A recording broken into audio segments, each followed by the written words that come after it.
Welcome everyone to our webinar, Resilient Couples, Resilient Communities. I'm looking forward to learning a lot from our presenter, Dr. Alan Barton. I'm Dr. Maria Marshall. I am the director of the North Central Regional Center for Rural Development.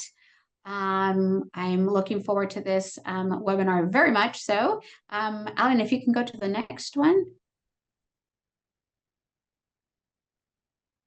Just a reminder that our next webinar is incorporating AI into housing and community development.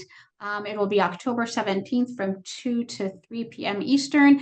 And this came out of one of the suggestions from one of our previous webinars that we had on community development.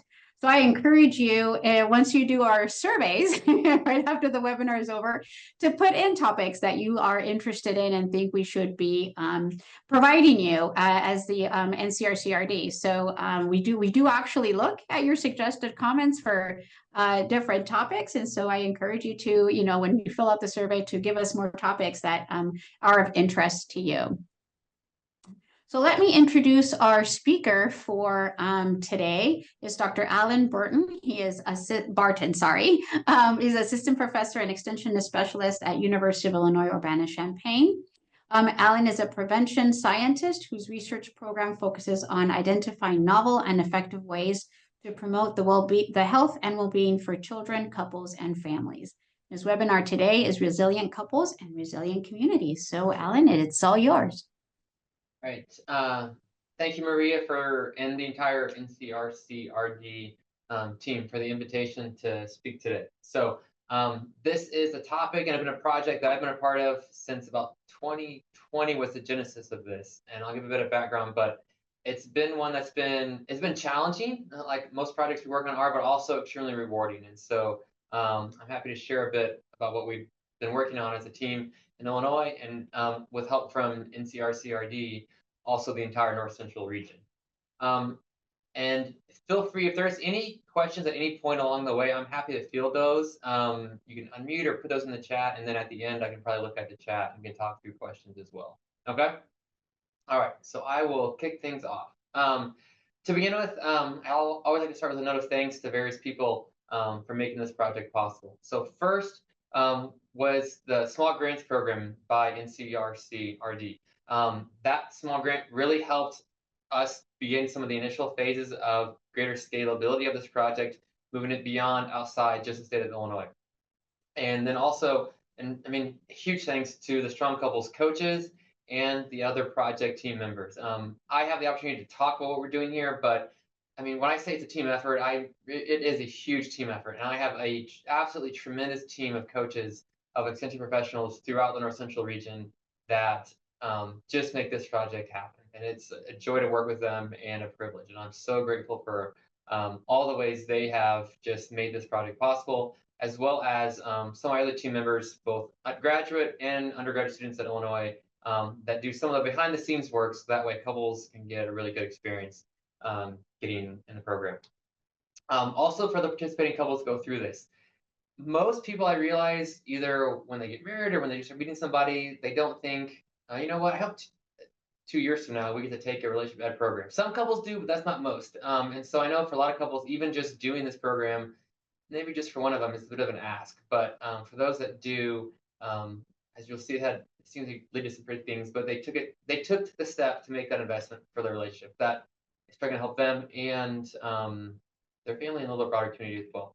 And then also you for attending this. I realize everybody's time is spread thin right now for a lot of good reasons, but I appreciate you coming out and taking the time to listen to this to see what we've been doing here throughout the Midwest. Okay, so if you're a type A person like myself and like outlines to know where we're going for today, here's a bit of an outline for where we're at. So first, we're going to talk about why this project. Okay. Second, talk through what is the program. Third, we'll talk through who have we reached. Fourth, we'll talk about has it made a difference. And then lastly, we'll talk about what's next for the project. So we'll talk about kind of why have this project, what it is, who have we reached, has it made a difference, and what is next. Okay? All right, here we go. So to start with, let's talk about why this project. So on the left-hand side of that screen, you'll see the North Central region. And for Couple distress, okay? So think anybody that's in a romantic relationship, be it dating, engaged, or married. Sometimes those relationships go well, sometimes those not. And we don't need a researcher to tell us that. Many of us have personal experiences that, or if not ourselves, within our close families and friends that we do. And it's pretty pervasive. So if you look at statistics, all the states in red are ones where you're going to have a substantial portion of couples that are experiencing relationship distress. I realize this is somewhat tongue in cheek, but it's also very, if you will, relevant and pervasive. So these are, and you'll see that in some of our recruitment findings, is that this resonates with a lot of people in a lot of states. Okay.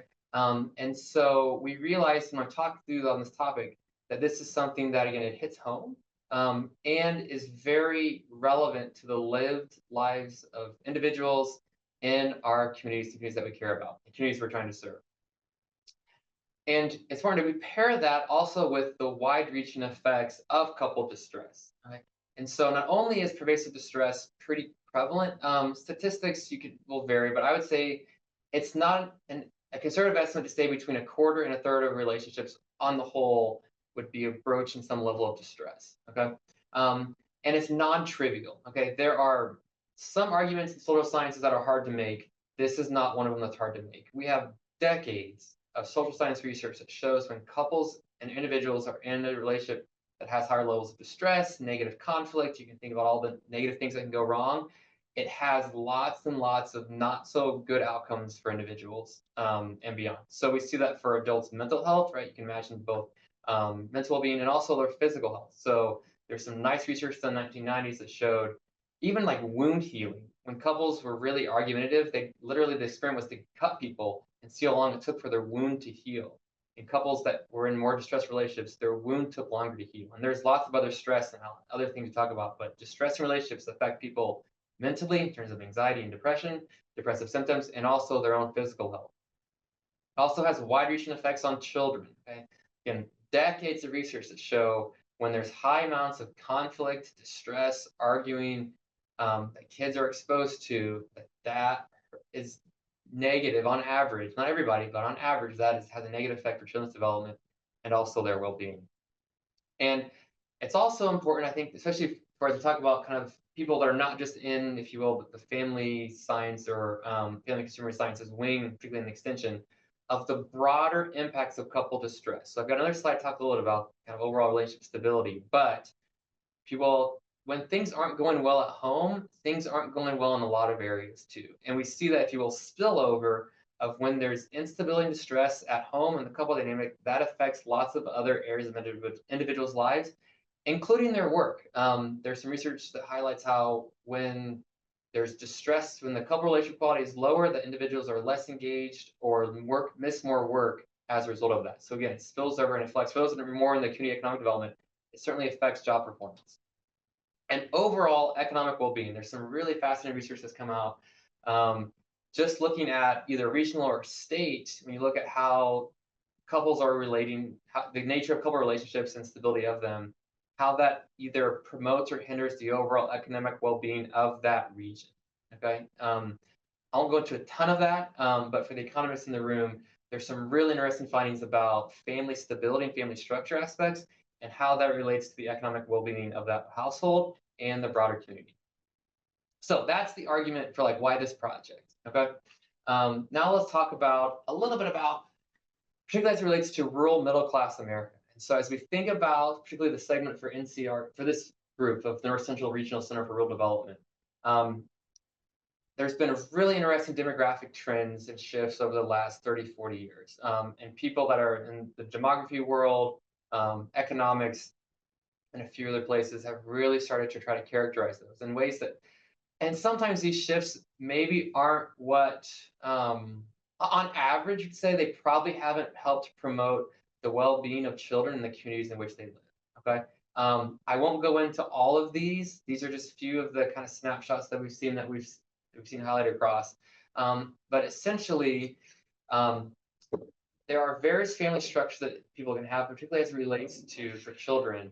And overall, as children experience more instability in the home, that affects them in lots of ways. And overall, what we're seeing on average, again, is that I'll say middle America, think of people that have a high school degree, but maybe not a 4-year college degree or an advanced degree, that segment of middle America, their marital rates of entry, also measures of their stability are declining. Okay, and so previously, say 50, 60 years ago, you had much more stability in terms of how, if you will, family life looked like in rural America. That has shifted dramatically in the last 30 years in ways that, on average, haven't been the best for even just the economic well-being of that household, in terms of the amount of resources they have for their well unit and for their kids. One quick aside, this project is not saying that everybody needs to be together or be married or stay married. Our goal is, say, for people that have found someone that they want to have a relationship with, to help them reach the goals and dreams they have for that relationship. And that's kind of our tagline for everybody. And we have reached people across the spectrum, from dating for 6 months and just trying to figure out, is this thing going to last or not, to couples that are in their 60s, if not 70s, that have been married for 50 years, saying, man, we wish we would have had this when we got married. I want to give this to my kids. How can my kids enroll in this? Okay. And so that's our goal here, is to say, anybody, again, that true to the mission of Extension, to say, here's some really good research, this in the area of couple relationships, relationship ed, that has great efficacy behind it. How can we try to translate that and get it into the hands of interested individuals in communities that we care about? All right. I won't spend a lot of time on this slide, but it's just been a really interesting demographic shift, and we're starting to see some spillover effects in those communities in ways that have just really perpetuate class inequality. There's a book by that Carney book in the upper right-hand corner, Two-Parent Privilege. She's an economist, and it's kind of a dry book, not gonna lie. She's an economist. Not if you're an economist in the room, you guys do great work. And she's a true economist. She tried to write it for the popular press, and it is understandable for someone that's not an economist, but it's just a lot of data and summaries of studies that really show how the shift in economic well-being and how that's impacted a variety of individuals. All right, so now background. Let's talk about what we can actually do about it. One means is this project, okay? And I'll say this, anybody can attest to this. Families and relationships are very complex, very nuanced. And there's lots of very good ways and lots of good programming to try to help support and buffer and promote family well-being, okay? There's a whole arm of fatherhood programs, right, that have been really helpful. There's a whole lot of just economic training and trying to help a workforce, so that way you have individuals that are, when they're in their 20s, feel like they've got a little more stability economically for themselves. And so this program is not attempted in any way to be a panacea and a cure-all for a lot of things that are going on in individuals' lives and the challenges for themselves, for their backgrounds, for the communities they live in. But it's one means of which, right, one piece to the puzzle that we hope can try to help individuals reach the goals and dreams they have for their relationship. All right, this is a 19-second YouTube video that I'm not expecting to work, okay?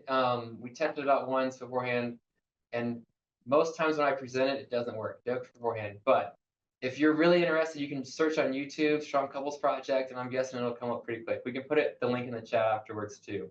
But it's a 19-second video that we've got on the project website too, if you want to see it there. But that's a quick summary. So I'm not going to go to that video, but we'll talk through the program using some numbers, okay? So here's an outline. What does this program actually involve, right? So if someone says, hey, I'm interested in doing this program, what does that look like? So first, we'll go by numbers. There's 6 sessions of what's called the ePrep program. I can talk about this in Q&A if people have questions about it, but the ePrep program is an online program that was developed by really the national leaders in relationship education. So they really are the gold standard and have been for the last 20 years. And their program with PrEP has been scientifically tested and proven more than any other relationship education program on the market today. So ePrep is our online program. It's 6 online sessions that couples can do from anywhere that has internet access. We send them the link, and then they get these 6 sessions. Each session is about 45 minutes, and similar to what you do with group-based programming, where you've got educational videos, you have some teaching, you've got some exercises the couples work on as well, in theory, on their So you've got those 6 online sessions, and then what we've added, particularly for the Strong Couples Project, and where Extension has played has the pivotal role, is what we call 5 video conference calls with the trained coach. And so our trained coaches are Extension professionals throughout the North Central region that have gone through the training and are part of the Strong Couples coaching team. And so these video conference coaches, these video calls are a means by which to help couples either reinforce program material, get a little bit of extra kind of hands-on training of like, I know you watched the video, and sometimes we've all done this, gone through an online video and we think we understand something, but then if someone was to ask us about it, our confidence may be not quite as strong. And so this helps them know like, oh, when the program talked about this, here's what this actually looked like. And also be a means of encouragement to help the couple proceed through the program. All of us also, I'm sure, or many of us, have signed up for an online program, either that we didn't actually complete or we started to and then kind of zoned out halfway through. And so these video conference calls provide a personal connection to a rather, what otherwise these online programs can be rather impersonal. And so these occur periodically throughout the program at onset, and then typically after couples complete every 2 sessions over about a 2-week time period. They go those first 4, and then we have a 1-month booster call 1 month after completing the EPREP program. And so these are these video conference calls. It follows a structured manual, much like you do in group-based formatting, group-based programming, where there's the manual the coach goes through and works with a couple to this topic. So essentially all conference calls, or these video conference calls, follow the same structure, and then the couples can personalize them to their relationship in ways that they see appropriate. All right, 4, this is the plan words I realized, but I didn't have a other good 4. So it's for free. And anybody that's done programming knows there's pluses and minuses to provide anything for free to individuals.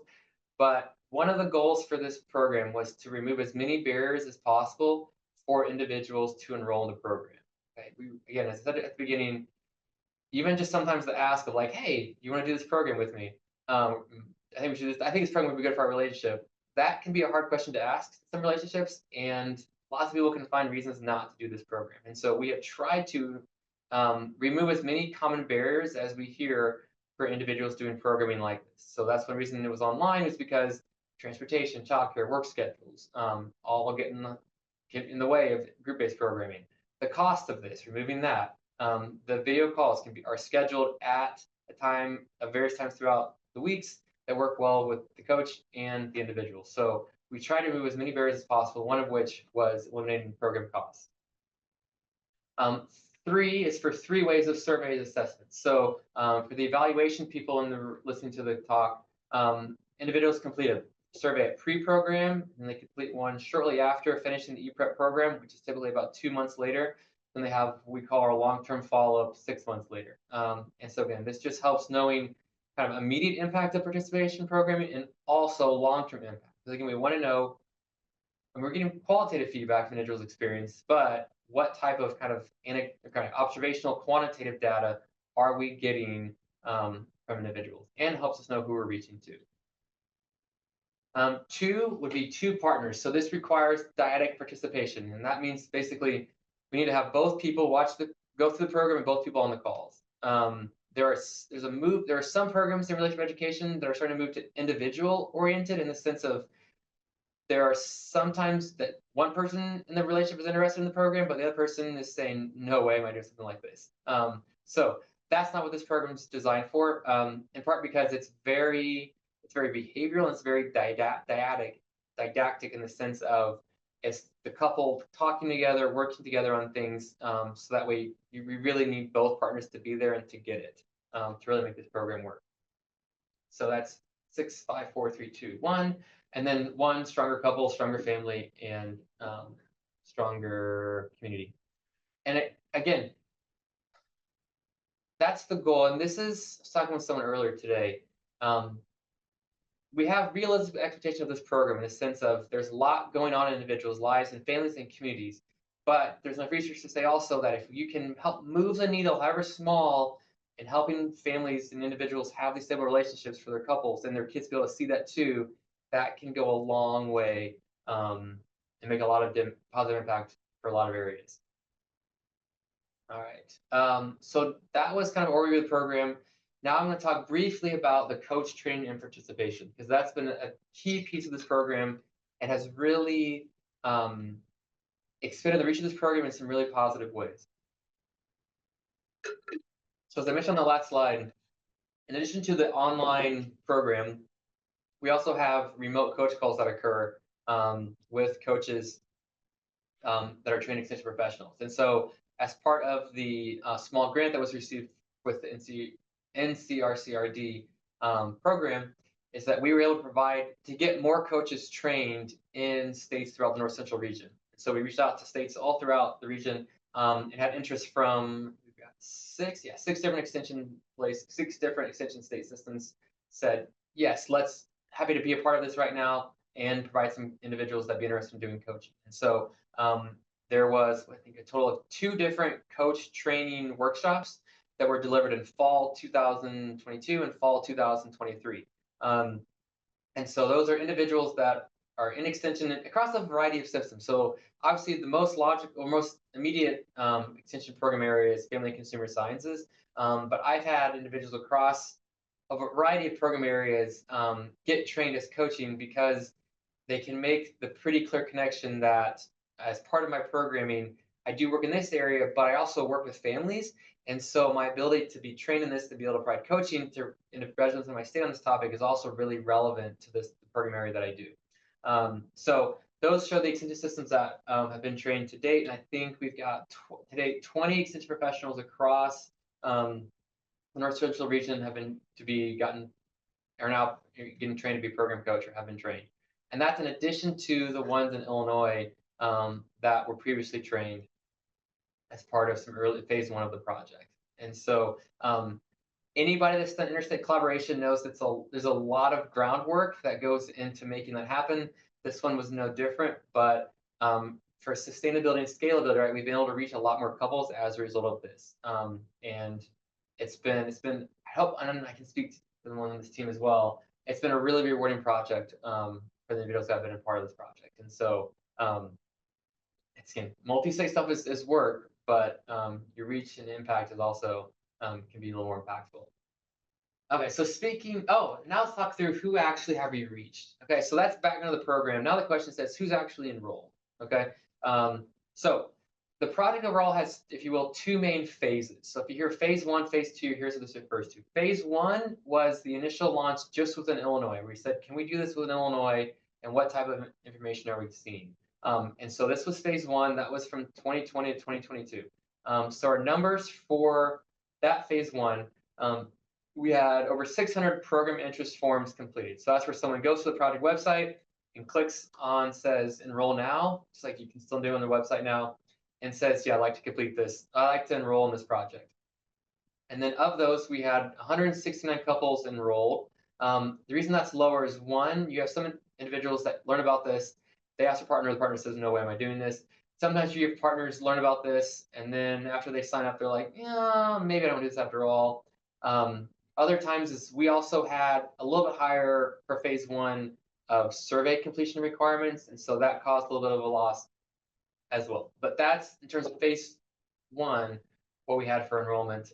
For phase 2 is what we launched in 2022, and this is where we're in the entire North Central region and beyond. And so for that phase 2, we've had, again, when I submitted this about 2 weeks ago, we had 483 program interest forms completed.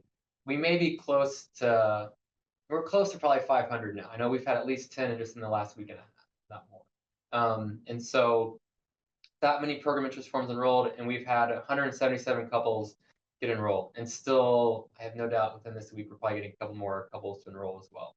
And so this is not unexpected, but what we've seen kind of prevention type work, particularly online, there's always more interest in terms of clicking the online form versus actual enrollment, but our numbers are still pretty consistent with what we would expect when we started the program.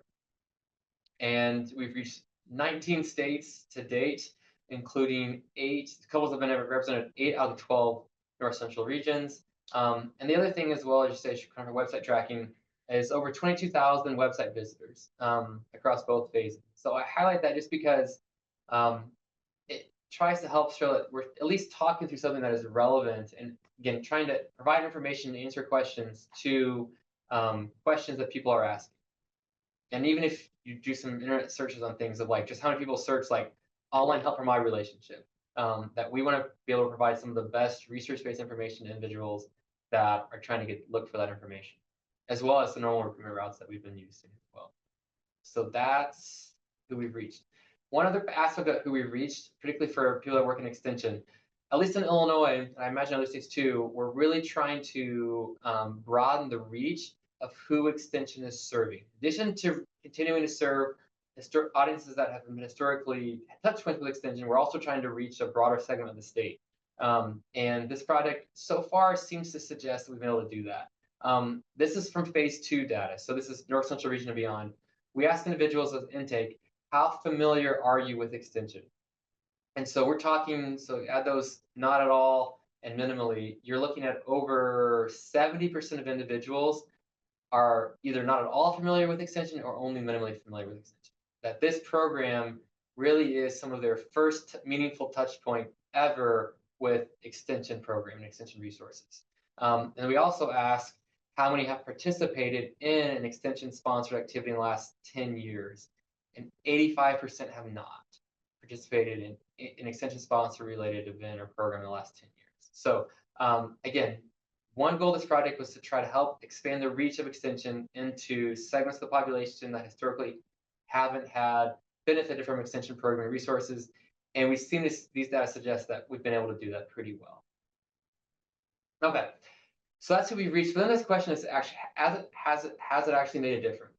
There we go. Okay, because we want to do programming, but we also want to do programming that makes a difference in the lives of individuals. So the graphs I'm going to show are from phase 1, just because we had more 6-month data collected from phase 1. So I'll show that we still have the exact same assessments that are ongoing with phase 2. And so if you want to invite me back in probably another year, I'll have much more data to present on your phase 2 of the project. But has it made a difference in individuals and the couple relationships? So first, we'll look at what I call couple relationship outcomes. These would be what we call the primary outcomes that the program's trying to target. Okay, and so these are graphs. If you just want to follow, these are on the x-axis. So the bottom line, horizontal line, is time from baseline. So it goes 0 all the way out to about 7 months is the mean, because you send people a survey at 6 months, and then it takes a little bit before they actually complete it. You send a few reminder emails to help us out.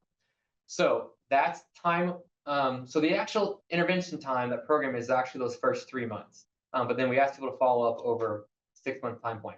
And we looked at their communication conflict. So that's kind of those damaging, nasty arguments couples have.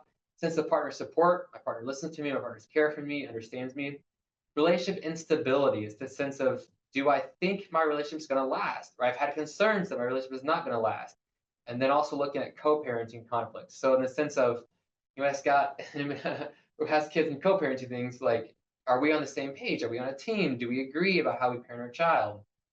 And as we see, again, this is kind of, as a program implementer, this is exactly what you want to see, right? So we're seeing declines over time in communication conflicts, concerns about relationship instability, declines in co-parenting conflict, and increases in partner support. And then again, that aren't just over the intervention time period. I think going out, this is why long-term follow-up is important, is it shows that these impacts aren't just over that intervention time period and getting programs effects, but they really do extend. They're harder data to get, but they do extend beyond just a couple of time in the program. So that's pretty positive in terms of the impact we're seeing on couple outcomes. Another aspect of data we collect on are what we call individual outcomes. And one way you think about this is what I like to call collateral benefits of participating in the program. Is that if you go back to one of those earlier slides about how the couple relationship is very central and touches on multiple aspects of individuals' lives. And anybody that's in a relationship can attest to that.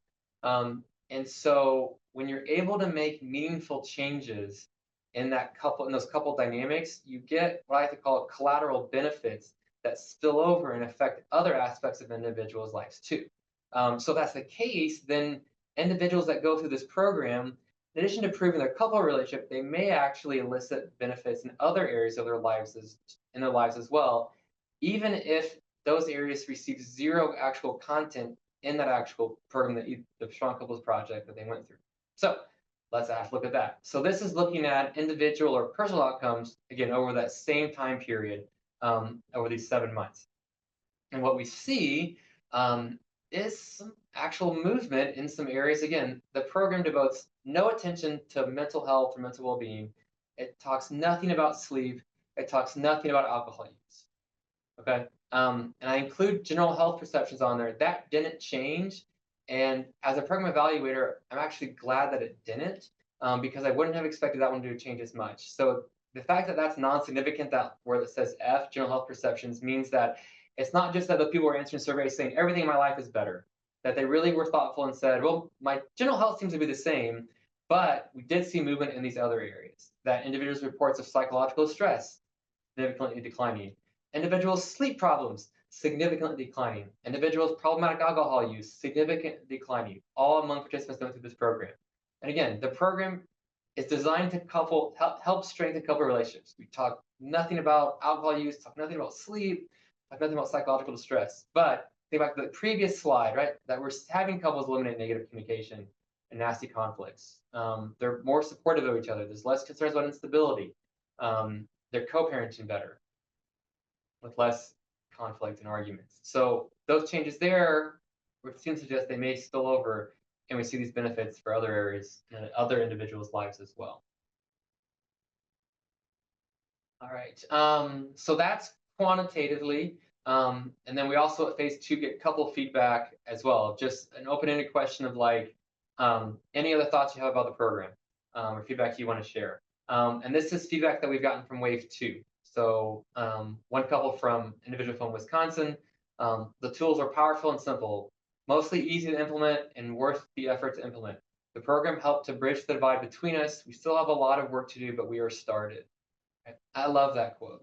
And because again, we don't pretend that this program, once couples go through it, things are going to be easy from here on out. But have we given people a little bit of confidence that they now have an ability to handle the challenges they're going to face? Just as I said, we have a lot of work to do, but we're getting started. Simone from Illinois. I enjoyed the structure and format of the program. I believe the material covered in the videos and the frequency of the video check-ins were beneficial to helping my partner and I grow together. And what I liked about this one too, because as anybody that's done program development, you're always wondering like, how do I design this in ways that will connect to people and that they'll actually go through the program? And so just balancing the online videos, the video check-ins, that couples and individuals are saying that, yeah, this format works for what we're going through. Lastly, Katie from Ohio, video examples. Video examples were very relatable and engaging. Coach calls were so helpful in practicing and learning how to navigate the tools when topics are not so straightforward. Again, that's a huge, if you will, shout out to those coach calls. Because again, it's interesting. Couples will watch a video and then you actually ask the questions about it, and then you realize they think they got it, but then when they get asked to practice it or define it themselves, you realize maybe not quite so much. And so it gets kind of course correct and be like, so when the program talks about this is what that actually looked like. And they're able to connect the dots in ways that are really meaningful. Like this program has done a really good job of not just talking about esoteric academic concepts, but really stuff that's relevant to the lived lives of couples. I can't tell you how many coach calls that happen. And couples, I don't know if they're surprised to be like, wow, I didn't realize we actually do those communication patterns in our relationship. Or like, wow, this thing has been really helpful to actually like make a difference in our relationship. And so they'll ask like, are the videos, are those like actors or are those real couples? And those are real couples and real conversations that people are going through.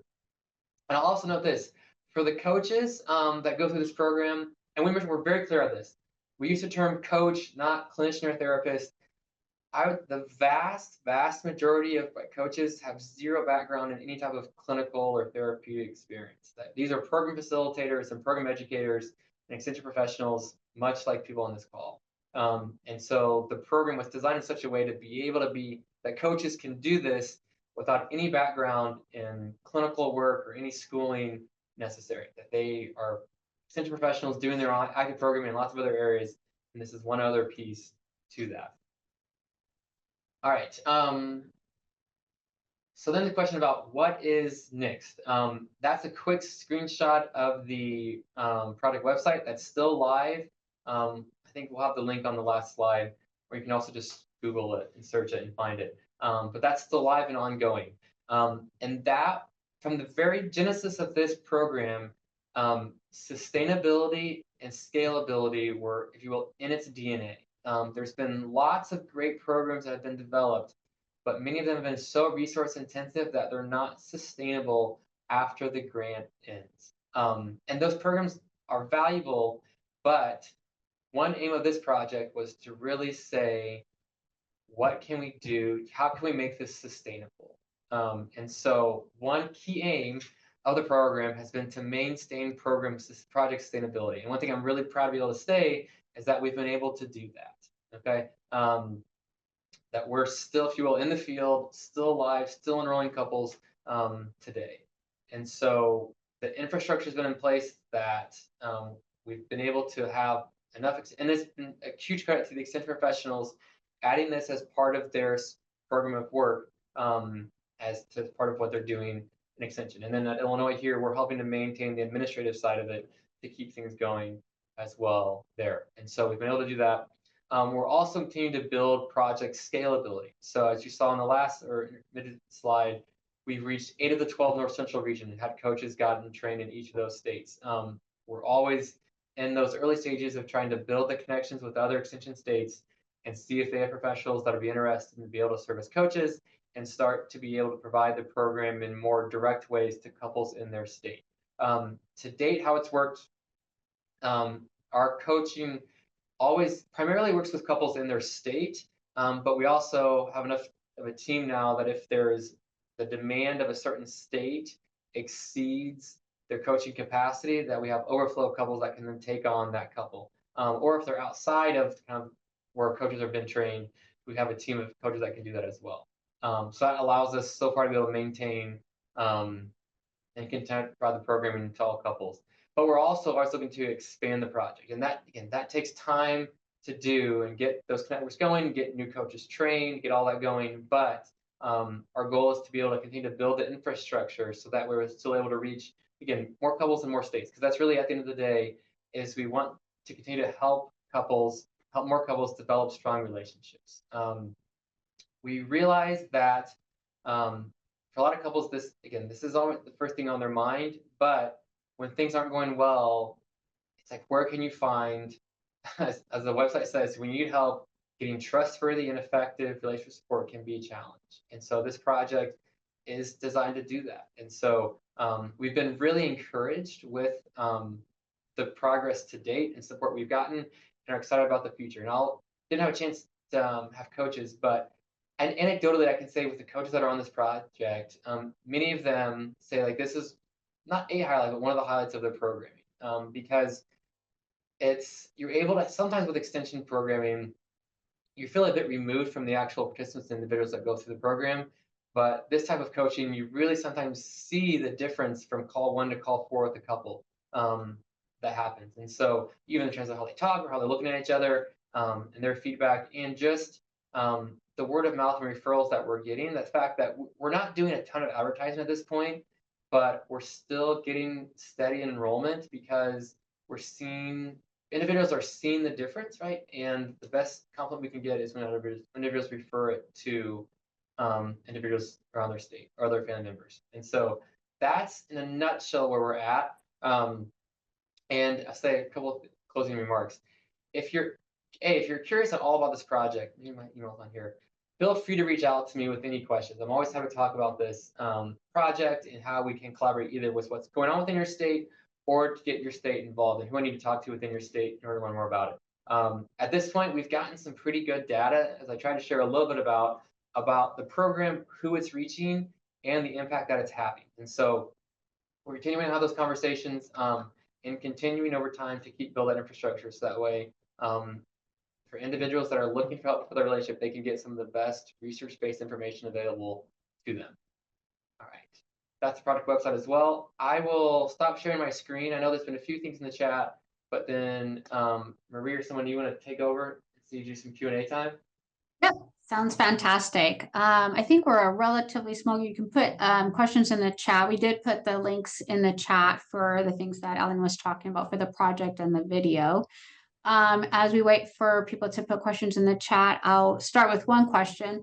Can you talk a little bit about the sequence of the program itself? Is it video and call, or tell us a little bit about how the project goes, or the program goes? Yeah, what's the flow of how participant experience? So at some point, the couple learns about it. And we ask feedback, and there's wave one survey. We ask how you learned about it, word of mouth, university communications, online Google search, et cetera, et cetera. So at some point, someone gets funneled to the product website. Then they click on the enroll now button here. We receive that survey. Once we receive that survey, we see what state they're in, and then we reach out to someone in that state to basically be who can take them on as a coach. Then we kind of hand off, and the coach now has that couple, and then the coach then reaches out to the couple and says, "Hi, I'm your coach for the project. Thanks for enrolling. To get started with, let's have our first coach call." We do the coach call first before we send out the link, to make sure that the couple's at least a real couple and interested in doing the program, right? So that way we're not just sending out our links to random people that don't actually use the program. So we have that first coach call to make sure like they're engaged, at least through call one, and that they have a clear understanding about what this program is, what the role is, and kind of make sure it fits with where they're at. So that's call one, is just kind of an orientation to the meeting. It's a quick call. We just kind of say, here's what the program is, here's how it works. Let's find out about kind of what does this fit what you're working with, and here's how it's going to go.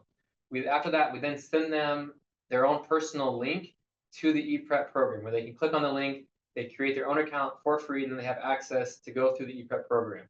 And then they go through, the way it's designed is basically one session per week is what we encourage. And so 2 weeks later, they have their second coach call, after which we ask them to have completed sessions 1 and 2. Then they have coach call, then they do 2 more sessions, coach call, the last 2 sessions, coach call. And so that's kind of the core. Then there's a 1-month follow-up afterwards of a 5th coach call. And so and what's nice about this is because we realize life happens and coach calls get rescheduled. And so many couples that otherwise would have challenges getting to in-person programming have been able to still do this. And we have coach calls from some couple, whenever it works with a couple schedules in the coach's schedule, at all parts of the day, that's what they've been able to do throughout for how the couple goes through. Great, thank you. I think you should feel free to unmute yourself if you have a question, or put something in the chat. While we're waiting, I know you said that you're training more coaches. Do you have that training on a regular basis, or just as long as when you have enough interest, then you do a train the trainer? Correct. That is based on interest. So once we get an idea of states and then a number of coaches, so that way we have kind of a good quota of coaches that want to get trained, then we see what works for everybody's schedules and get that going. So that really varies based on interest and kind of where people are for different states, for different seasons, if you will. Well, I'm certainly happy. I do a lot with farm families doing succession process, and knowing that there is a couples program that they can go through, because many times you're like, you need to have some, solve some other things before we can think about succession. So there is a lot of ways where this program can touch a lot of different programming. Yeah, and we've seen cross-referral programming a lot with this in terms of one of the means. So farm families, anybody that's parenting programs, that's there. As you might imagine, we've got a big financial team, and finances and couples typically is an area of conflict. And so I'm like, I can help with the finances, but you still have to be able to talk to each other. And so we see that cross referral pretty regularly, which has been helpful to see too. I saw in the chat about how to sign up for the train the trainer, getting involved in that. I had a link, a couple. How we create it? I would just email me. That's going to be easiest. If you, I can put a link in there, but I would just say it's going to be just as efficient to email me, to say, look, interested in learning more about the project, and we can see where we're at, that way as well. Okay. Yeah. Thanks, Margaret. Any other questions or comments? I can talk through a little bit more. I can talk about product a lot. In terms of incentive structure, how it works right now is there's a raffle for every 25 surveys that get completed, we send out an Amazon gift card. So in phase 1, we did, because we had from another funding from another project, we did payments for every survey because we really want to emphasize getting lots of responses to help with feedback. We knew though that wasn't going to be sustainable long term because that ends up costing a lot, paying people a certain amount for every survey. So we still have some funds to be able to do that, but now it's a raffle to do that. And that's one thing I'm grateful for the research team here and some of the undergrads that work on this and grad students, just to be able to send out their surveys, because that's a lot of work on our end to get those surveys sent out and reminders. But as hopefully you saw from those graphs, it's really valuable to be able to point to things to saying like, we're not just getting, I can tell people a story all day, but quantitatively, we're also seeing some change happen as well. And so even with, I mean, imagine whatever segment you're with, and people have touch points with families different ways, that we've been a referral source for a lot of other programs, as you mentioned earlier, Marcia, but even people that sometimes do individual work with individuals, there we go. But they're like, hey, if you're in a couple relationship, you could find this out too. And the other thing I'll highlight is this program and our program overall is what we call universal prevention. So it's open for, when we say every couple, we mean every couple. And we've reached a wide spread of couples across lots of demographic characteristics. There are some prevention programs that are more indicated and require a certain segment of the population, but our only requirements to participate is that I think we ask couples to have been together for at least 6 months, just because the program's designed for people that have a bit of a history together and are trying to like have some sense of like, let's see if this can continue on, right?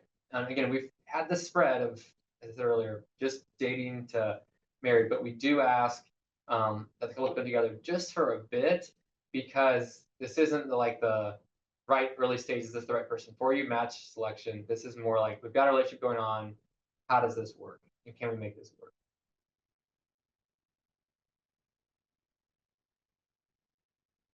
Okay, I don't see anything in the chat. Well, Alan, I really appreciate your webinar. This has been very, very very useful and interesting. And I think a lot of us will be referring more people to your program. And I hope more people sign up to be coaches as well. So thank you very much. This was very informative and very useful. All the way from what the program does to program evaluation too. So I think it was great. Thank you so much. Again, I appreciate the invitation. We'll talk about this work. Well, thank you, everybody, and I look forward to seeing you October 17th for our AI and Community Development webinar. Thanks, everyone.